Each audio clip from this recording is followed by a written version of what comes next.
May I ask a mildly feminist question? Sure. So, all your female characters have all sorts of badass, but ultimately they're on the side of the angels. Why are there no female villains in the novels? Well, I think it's partly because I like women.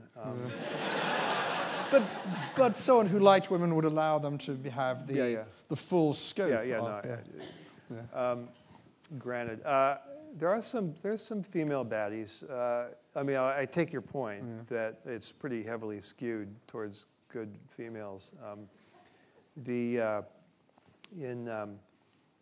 the Baroque cycle, we've got a real bad one, a Satanist poisoner, Duchess.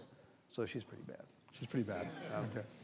And a beautiful Satanist poisoner, Duchess. And then in Anathem, there's the warden regulant of the convent, who's a real meanie. But yeah, I take your point. I don't know.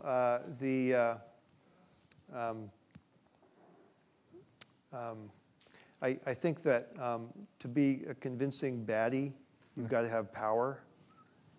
And so in settings where power tends to be skewed the other way,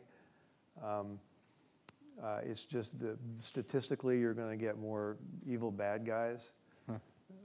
That's part of it. Part of it is the YT after effect, is that every book I've written post Snow Crash spawns many discussion threads on whether the female characters in the book are as good as YT. And if they aren't, I hear about it. So you must keep off those discussion threads. Yeah. So I think it's a combination of those things. However, I do take your point. I'll put that on my list. Okay, next book, really, really horrible female character.